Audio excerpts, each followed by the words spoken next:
I now turn the floor over to Rachel.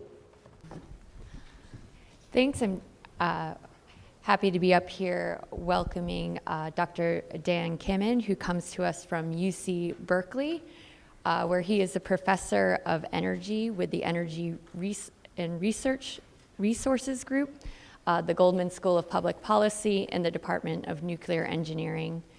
At UC Berkeley, Dan founded the Renewable and Appropriate Energy Laboratory and was director of Transportation Sustainability Research Center from 2007 to 2015. Dr. Kammen's research insights have had many broader impacts. He has been active in policy advising, currently serving as science envoy for the U.S. State Department, and over the years advising California government, U.S. EPA, DOE, U.S. AID, and OSTP. He has also founded several companies. We are excited to warmly welcome Dr. Kammen today to share his insights on the transition to sustainable energy.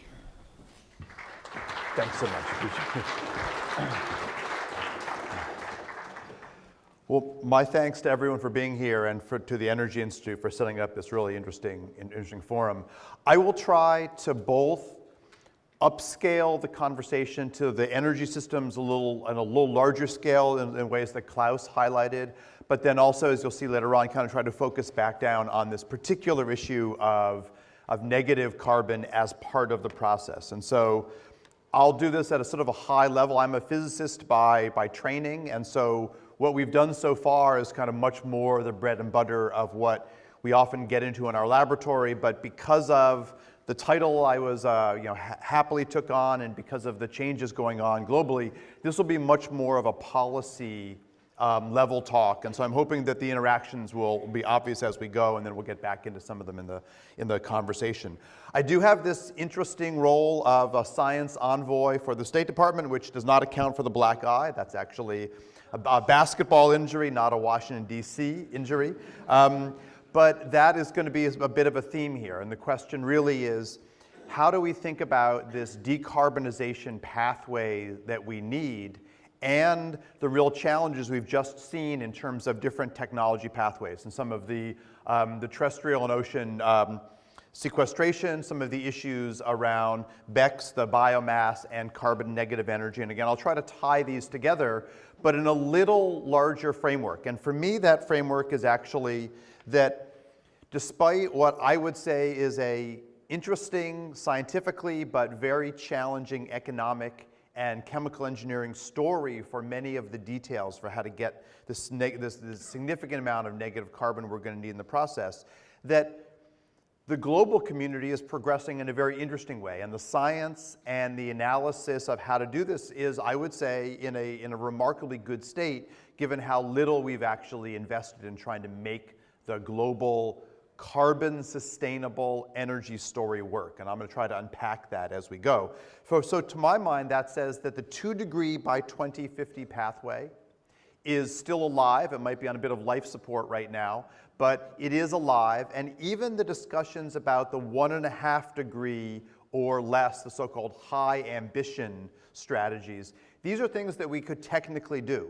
And the challenge is going to be that everyone in the group, myself very much included, come at this initially from a science or technology pathway. And I'm going to argue as my highest level point here is that this is not where our challenge is. This is critically important. It's an absolutely necessary substrate. If we don't have enough science, engineering capacity, we don't get there. But that is not ultimately what our biggest problems are. And our biggest problems are that we're not understanding many of the political and societal aspects of how to do this. And so my lesson is really that we have the evolving science base to get there. We do not need to cut budgets. We need to increase budgets in research and development, but we need to think about this compact with utilities, with state governments, with industry, but with the petrochemical industry and others in a much more active way than we're doing now. And I won't get into it in a large amount of the story, but I think that this is really true on the so-called on-grid, the large utility scale technology we talk about here, but equally or even more critically in the off-grid completely underserved parts of the population around the planet for which demand is very high. And the lower estimate is that we have about 1.5 billion people off grid without basic energy services today. And if we do the accounting a little more broadly, people that are on grid, cities that are on grid, but the energy systems are not reliable or not cost effective, that number could be as high as 3 billion out of 7 billion people are under or unserved today. And figuring out how to meet that growing unmet demand with clean, sustainable energy has to be part of this equation we're talking about, even as we get into some of the details about carbon negative systems at the high tech level. So I won't do a huge run through just to motivate it, but I would say that we were on an incredibly negative pathway. I don't mean that in the way we're talking about today. I mean a bad pathway in terms of figuring out what would be some of the government to government, government to private sector alliances in this area, arguably until the US and China stepped out of the 25-year negotiation process and essentially had a two-country, a G2, if you will, of energy and emissions. Of course, the US and China, 40% of global energy demand, 40% of global emissions, essentially said we're going to hijack the climate negotiation process that goes back to the Kyoto Protocol and before, and just said we're going to have our own deal. And their own deal, very unconventional in a lot of ways. The US and China didn't have agreement domestically at home, as we now see. Didn't even agree to do the same thing by the same year. The US target year was 2025. The Chinese target year was 2030. What they agreed to do, or President Obama and Premier Xi agreed to do, wasn't even exactly the same thing. There's lots and lots of reasons that you can poke holes in that. But what came out of it was essentially a process that took that business as usual, that 4 to 5 degree pathway that the world was on, and enabled a conversation where countries submitted proposals to the Paris Climate Accord in 2015 that if the countries do what they said, which is a massive if, that's not a footnote, that is a high level if, that would essentially cut off this pink area of the growth curve, a wonderful strategy. And in fact, in the euphoria after Paris, not only was the Paris Accord ratified in record time, but there was a second negotiation around HCFCs that resulted in the Kigali Accord that essentially would cut off another half degree from this. So wonderful euphoria, but all about things we haven't done yet. But it very clearly leaves aside, it very clearly highlights that this is what countries promise to do, no clear way to vet them. And that leaves this gray triangle, sort of one of the wedges we heard about before, if you will, as a set of innovations not yet envisioned. So promises, innovations we need, that's a long, complicated story, and more or less it adds up to what we heard both in Sally and Klaus's talk before, and that is the pathway that we were on looks like we were doing this, and we are somewhere, if countries make good on what they promised, and that if is massive, somewhere in the middle here, but to meet the climate goals, we need to be down here in these greens and blues, and this begins to bring in a significant number of pathways or trajectories of innovation and deployment that get us into the carbon negative territory. And that's really why we're all here today. But to highlight that this process has an incredibly small amount of these deployment efforts in place. And we talked about Sleipner, we talked about other projects that are at best at the megaton per year level when gigatons are needed, is not just a let's scale these up. That's a re-envisioning of the problem, and Klaus highlighted in particular a couple aspects of that story.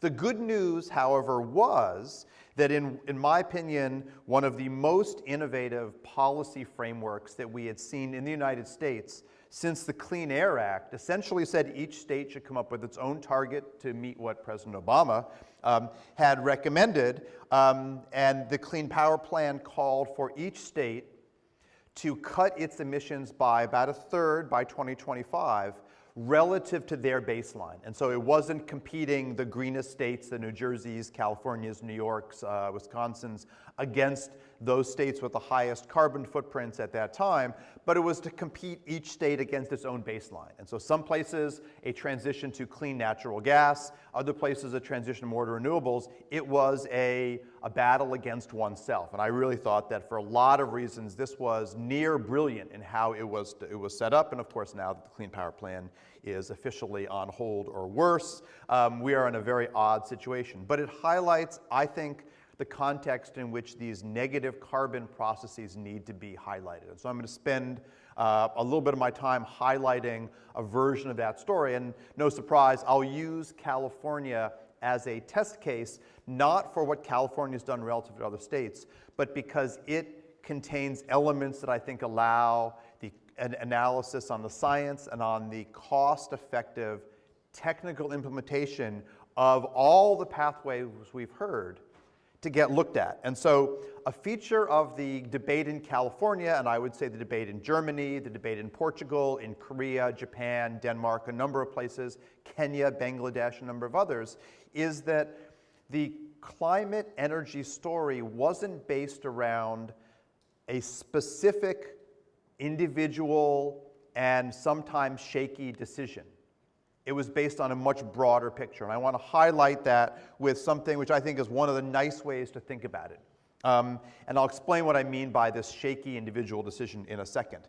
So if California, fifth largest economy on the planet, last time I checked, although it bumps up and down with every tax cycle, if this box represents California's projected business as usual emissions for 2050, then the story is that by 2050, we need to roughly cut that box down to this little box here, 80% or more reduction.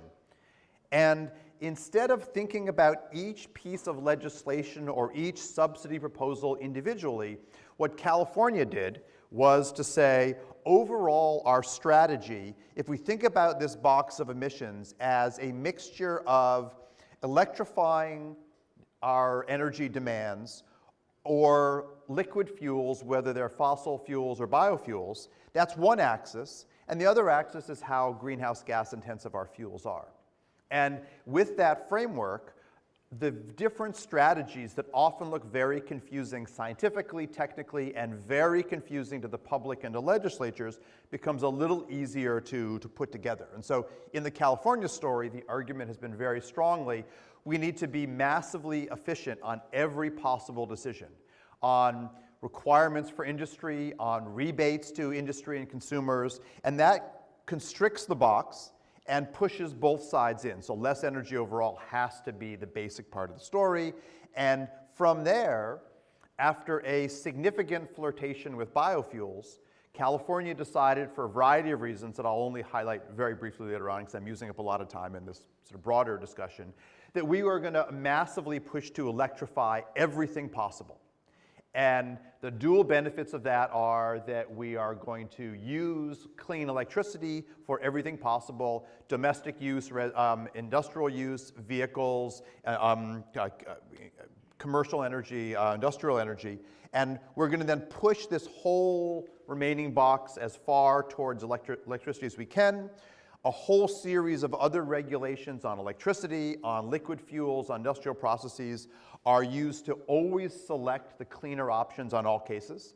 And that then leaves us at this box at the end. And the reason why I've sort of spent a lot of my time in the talk highlighting this story is because as the complexities of the technologies we've talked about in the first three sessions have highlighted, if you don't have an overall perspective on how this is going to come together, it makes the individual arguments over a given case very difficult. If you know and understand how they fit in, you get a different story. And so in the legislative battles in California, I would say in Korea, Japan, and Germany in particular, this kind of broader understanding of how a given investment fits in has really enabled a process where the battles became a battle over substance and not as much as a partisan divide over what you do.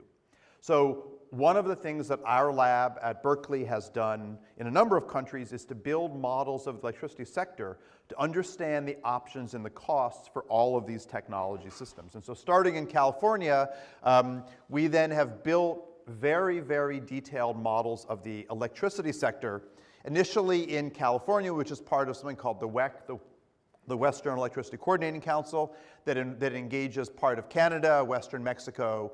We've now built models that are in use by the planning authorities and research colleagues at universities.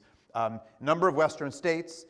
We will be releasing our version of this model, which is called Switch, for Mexico quite soon. We released a version for Nicaragua and Kenya and Chile as small economies. We have a very large team, actually ironically bigger than our team working on the North American version, working on the Chinese version. And we built the version for India. We got the data in a moment of, I would say, policy weakness. After the blackouts in India, we were asked to model it. But for a whole variety of interesting reasons, we have not released and probably will never release the Switch India model unless the government of India does it for us.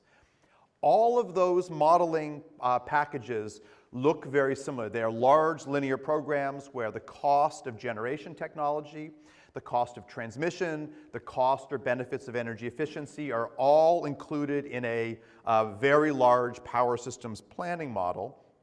And the types of innovations that really change how we think about these systems is to look at a technology path that was alluded to by a number of researchers, and that is the remarkable cost declines that we've seen for a couple technologies.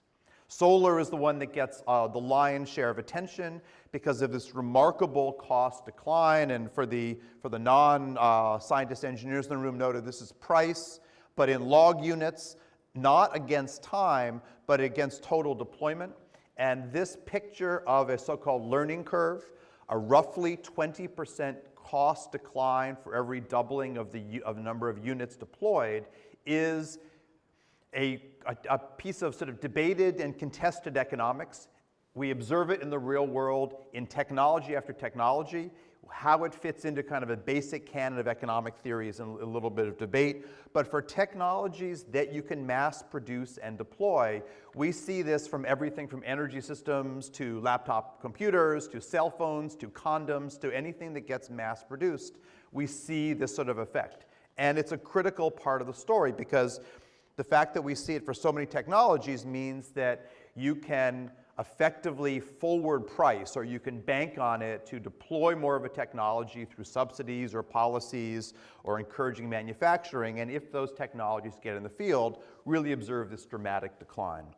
I will not go through the details of it, but to highlight, except for today, the cheapest large-scale power plant installed anywhere in the world in 2016 was not coal, not gas, not wind, not any of these things. It was solar deployed in the Middle East. Now, Middle East is a great solar resource, although it turns out their solar resource is not quite as good as you would think because they suffer from a dust problem far more severe than we deal with here.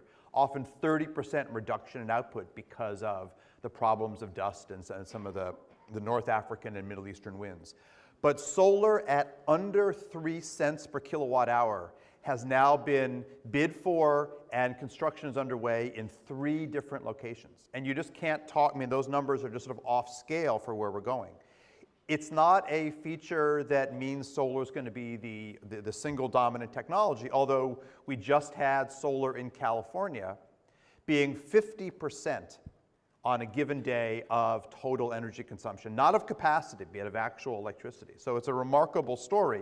And the question is, how much does it apply elsewhere? And so without going into details, one story we are seeing today for all of the challenges of energy storage, the emerging technologies from chemical storage to compressed air to mechanical storage, flywheels, flow batteries, the same exact picture I just described for solar is actually one where the storage industry, for the amount of money deployed in it so far, which is nowhere near enough, is actually doing better than solar was in its early days. That 20% price decline that we've seen for solar, things are going faster than that in storage for an industry that we're deploying far less money in the picture overall. And so to try to tie these points together, I will not go through the wonderful details of this switch model, and switch stands for solar and wind integrated with transmission and conventional sources. It's proven we don't quite know how to spell totally, but it's a good acronym. starts to give us pictures of energy systems that take advantage of these technologies. And so here is a kind of a picture, a snapshot of a modeled day in the Western United States, very similar to the pictures we look at for China, Kenya, et cetera. And this is, the black line is the demand, and I've just stitched together 2 days out of the modeling run. One day is a peak demand day, the other is an average day. And the colors should be representative. Light blue is wind, yellow is solar, this orange is solar thermal, so I should say yellow is photovoltaics, solar thermal. We have gas with carbon capture, we've talked about it before. Geothermal is red. There's a tiny band down here, which is actually nuclear, something we should talk about. And then these negative going spikes at the bottom is the amount of energy going into and then coming out of storage. And so what I'm going to sort of conclude on, in some sense, I'll do a couple slides to wrap it up, is the following story. This is a snapshot every 10 years of the evolution that we use to look at this, this sort of mix of energy. This is for Western North America. And while I don't hope you, I hope if you can see it, great, but we don't need to delve into the details, but each of these is a different scenario that we're looking at for this mix overall. Our reference case is the one on the left. There are cases where solar becomes even cheaper than it is today. There are cases where solar basically asymptotes and the price doesn't get much less. There are cases where we have low-cost solar, but also low-cost storage. There's cases where nuclear's costs are dramatically lower than they are today. There are cases where natural gas is leaking from the system, cases where we constrain the use of hydro, not that we don't have the water, but we want to save it for nature and agriculture, et cetera.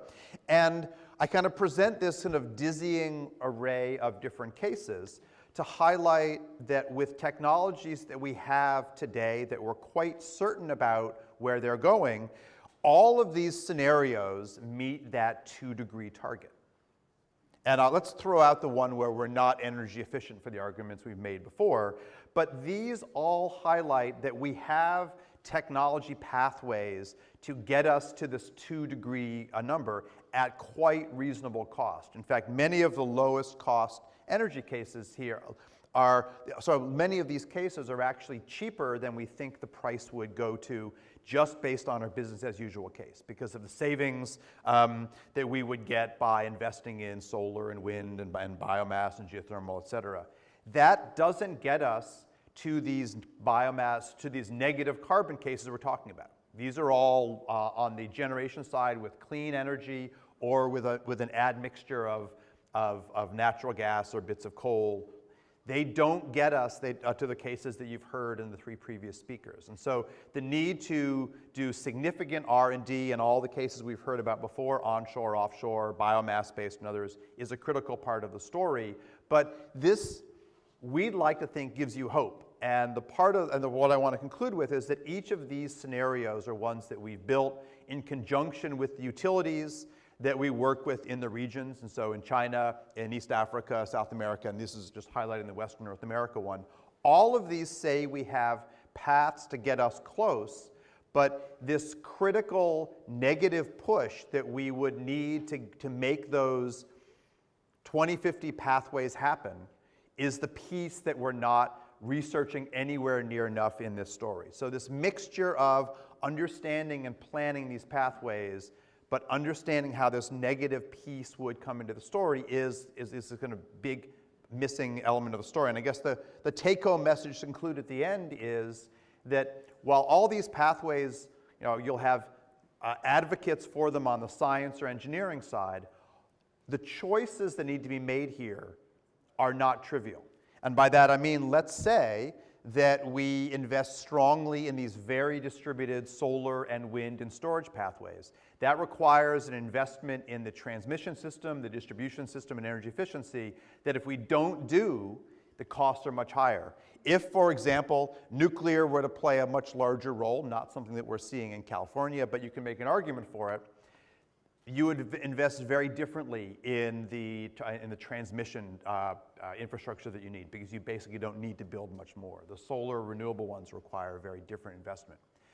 That gets me to my to the last point, and that was that we find these are inherently not technology-limited decisions at the end of the game. They are, do we work with industry? Do we find ways to make these pathways appealing to utilities as they exist today or as they might be in the future? And so that really takes, I hope, the argument about what mixture of clean energy systems, carbon negative systems do we want to invest in out of just the science and engineering conversation to a much larger policy, human engagement one, whether it's in small energy systems like Kenya or large ones like China and the Western United States. So thank you all for letting me kind of frame it in a bit of a larger way, and I look forward to the conversation.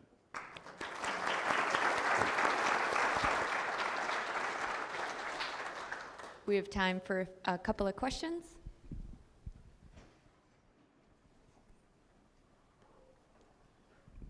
Thank you for this. The question I have is, customers, at least in our country, are very specific that they want to be self-reliant, especially when you have, say, these extreme weather, possible tourism events taking down substations, transmission lines, whatever it is. Clearly, distributed energy resources is the way to go. Typically, utilities don't want to go that way.